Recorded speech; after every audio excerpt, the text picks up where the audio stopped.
এই মুহূৰ্তত অন্য এটা গুৰুত্বপূৰ্ণ খবৰ লৈ আহিছো। মুখ্যমন্ত্ৰীগৰাকীৰ বিৰুদ্ধে লোকসভাত এতিয়া সৰব হৈছে আব্দুল খালেক।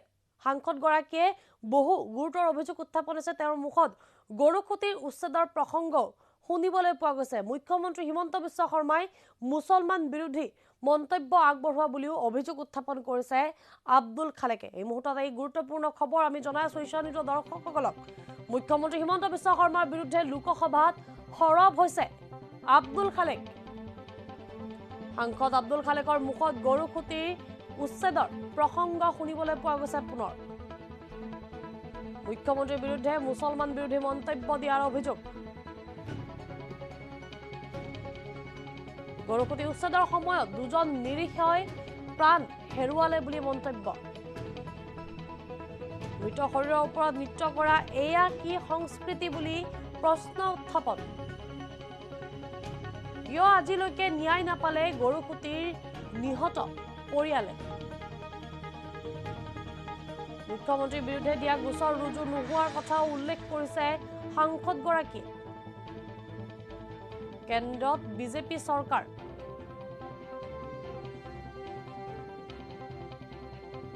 অসম আৰু মিজোৰামত বিজেপি চৰকাৰ।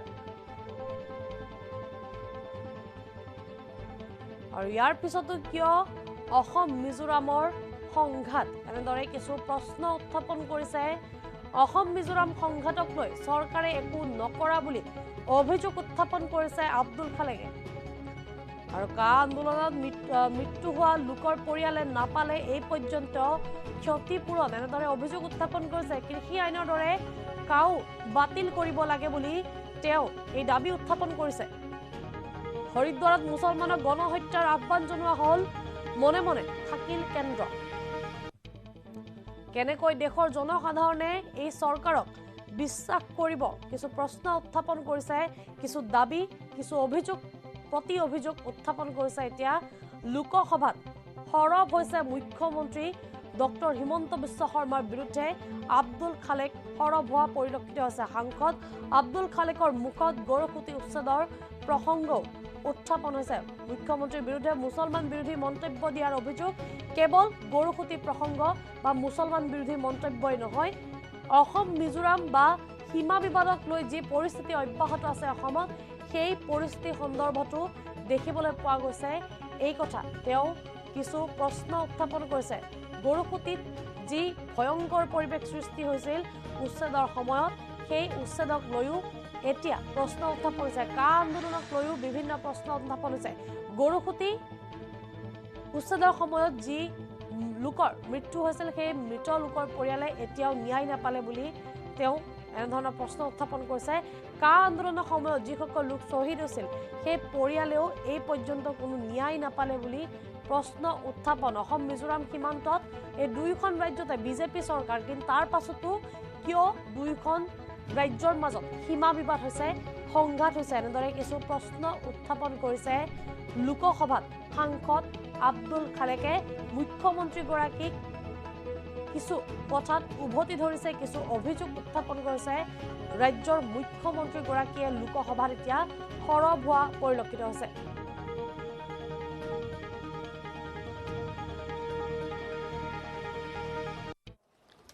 मौका देने के लिए धन्यवाद। हरीश द्विवेदी ने जो प्रस्ताव रखे, इस प्रस्ताव को मैं विरोध करता हूं। राष्ट्रपति जी के भाषण में, महामहिम राष्ट्रपति जी के भाषण में बहुत कुछ रहना चाहिए था जो नहीं है। जैसे यही साल में आसाम मिजोरम बॉर्डर में तनाव हुए, क्लेश हुआ कि केंद्र में भाजपा की सरकार, एनडीए की सरकार, आसाम में भाजपा की सरकार, मिजोरम में एनडीए की सरकार, उसके बावजूद आसाम मिजोरम बॉर्डर में कॉन्फ्लिक्ट हुआ और वो कॉन्फ्लिक्ट में आसाम पुलिस का 7 जवान शहीद हुआ। इसका कोई चर्चा राष्ट्रपति जी का भाषण में नहीं है। ये सरकार का, केंद्र सरकार का ये विफलता है, इसका चर्चा नहीं हुआ। राष्ट्रपति जी का भाषण में सबका साथ, सबका विकास, सबका विश्वास, सबका प्रयास का चर्चा हुआ। लेकिन यह सरकार में कहां सबका विश्वास रहेगा? जब हरिद्वार में धर्म संसद बैठेगा और वो धर्म संसद में फैसला ले जाएगा किसी भी समुदाय के लोगों को हत्या करना चाहिए और सरकार उसका खिलाफ कोई एक्शन नहीं लेगा, कहां लोगों का विश्वास ये सरकार के ऊपर रहेगा? सिर्फ हरिद्वार का धर्म संसद ही नहीं, कभी उत्तर प्रदेश का मुख्यमंत्री योगी आदित्यनाथ, कभी आसाम का मुख्यमंत्री हिमंत बिस्वा शर्मा ये भड़काऊ भाषण देते हैं जिस भाषण से नफरत पैदा होते हैं। आसाम में दरंग डिस्ट्रिक्ट के गोरुखुटी में 27 सिक्योरिटी फोर्स ने दो इनोसेंट लोगों को कातिल किया। उसका जुडिशियल इंक्वायरी अभी तक नहीं हुआ और वो डेड बॉडी के ऊपर डांस करना, नृत्य करना कोई किसी भी धर्म का, किसी भी मजहब का कल्चर में नहीं है जो वहां हुआ था। अभी उस जो विजय शंकर बनिया उसका क्या सजा हुआ, इसका उल्लेख, इसका मेंशन राष्ट्रपति जी का भाषण में नहीं है। बात यही तक नहीं है। आसाम के मुख्यमंत्री ने क्या बोला? आसाम के मुख्यमंत्री हिमंत बिस्वा शर्मा जी ने बोला गोरुखुटी में लोगों सरकार ने रिवेंज लिया, प्रतिशोध लिया। मैंने इसका खिलाफ दिसपुर पुलिस स्टेशन में एक एफआईआर भी सबमिट किया। अभी तो कोई इजहार और रजिस्ट्रेशन नहीं हुआ जो होना चाहिए था। आईपीसी 153 सेक्शन 153 और सेक्शन 153A के मुताबिक जिसका रजिस्ट्रेशन होना चाहिए था अभी तक नहीं हुआ। मैं चाहता हूं एफआईआर रजिस्टर हो। तो ये जो नफरत फैलाते हैं, जहर फैलाते हैं, जब चुने हुए मुख्यमंत्री जब चुने हुए जो केंद्र सरकार का मंत्री अगर बोलेगा गोली मार दो, तब कैसे सबका विश्वास होगा, कैसे सबका प्रयास होगा? ये मैं सवाल पूछना चाहता हूं। सरकार ने बहुत कुछ बात चर्चा किया। इस सदन में सिटीजनशिप अमेंडमेंट एक्ट, जो citizenship amendment bill, citizenship amendment act ये पास किया। काफी लोगों ने इसका विरोध किया। आसाम में भी इसका विरोध हुआ। 5 नौजवान शहीद हुआ। ये शहीद को अभी तक, ये शहीद का फैमिली को अभी तक कुछ कंपेंसेशन नहीं दिया, उसका भी कोई उल्लेख नहीं है। आसाम का एक हिस्सा में जैसे बीटीआर बॉर्डरलैंड टेरिटोरियल रीजन और कार्बी आंगलोंग डिमा हसाओ जो हिली एरिया है हमारा, उसमें ये कानून लागू नहीं है।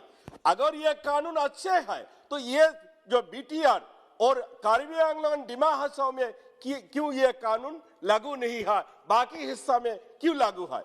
हम लोग ये कानून का जैसे फार्म लॉ रिपील किया गया, हम लोग चाहता हूं ये जो सिटीजनशिप अमेंडमेंट एक्ट इसको भी आइदर रिपील करना चाहिए, नहीं तो आसाम का कोई भी पार्ट में, नॉर्थ ईस्ट का कोई भी पार्ट में ये कानून इंप्लीमेंट होना नहीं चाहिए।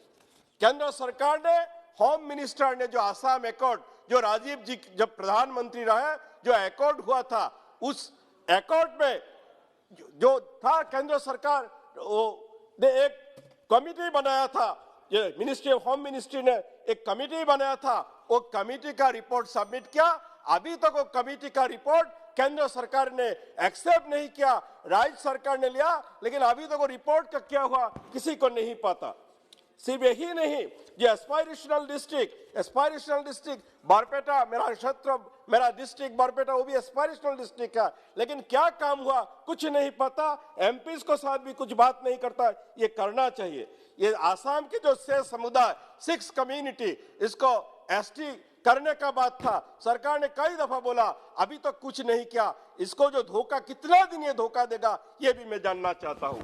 उसके बावजूद या आसाम के और 2 समुदाय, गौरिया और कलिता, ये लोग भी जो जनजातिकरण मांग कर रहा है, एसटी डिमांड कर रहा है, ये भी सरकार कंसीडर करना चाहिए। राष्ट्रपति जी का भाषण में ट्रिपल तलाक का चर्चा हुआ, मुस्लिम महिला का अधिकार का चर्चा हुआ, ठीक है, लेकिन जो हिंदू महिला जिसका शादी हुआ, डिवोर्स में नहीं हुआ, उसको जब अगर हस्बैंड उसका ख्याल नहीं रहेगा, उसके लिए भी एक कानून बनाना चाहिए। जो हस्बैंड किसी को नहीं छोड़िए, उसका भी ख्याल रखे, उसका क्या होगा वो कानून बनना चाहिए। अध्यक्ष महोदय, जम्मू कश्मीर से आर्टिकल 370 एबोर्गेट हुआ, लेकिन ये एक स्टेट था, उसको यूनियन टेरिटरी बना दिया गया। उसके एटलीस्ट उनको तो स्टेटहुड तुरंत लौटा देना चाहिए। वहां पे जो डिलिमिटेशन हो रहा है, पार्लियामेंट का रिप्रेजेंटेशन, एमपीस का रिप्रेजेंटेशन जरूर है, लेकिन जो वो विधानसभा का जो रिप्रेजेंटेशन होना चाहिए वो डिलिमिटेशन में वो रिप्रेजेंटेशन नहीं है, ये ठीक नहीं हुआ। अध्यक्ष महोदय, जो आसाम में एनआरसी हुआ, वो एनआरसी 31 अगस्त 2019 में फाइनल लिस्ट निकले, लेकिन अभी तक वो गैजेट नोटिफिकेशन नहीं हुआ। जो 19 लाख लोगों का नाम बाद ड्रॉप हुआ, जिसमें काफी भारतीय नागरिक भी है, उनका क्या होगा? कभी मुख्यमंत्री, आसाम के मुख्यमंत्री बोलेगा ये एनआरसी नहीं मानेंगे, यहाँ केंद्र के गृह मंत्री बोलेगा एनआरसी हिस्टोरिक है, केंद्र सरकार बोलेगा ये लीगल है, और राज्य सरकार दूसरे कुछ बात बोलेगा। ये एनआरसी को लेकर सरकार का क्लियर पॉलिसी होना चाहिए। अध्यक्ष महोदय, कोविड का चर्चा हुआ।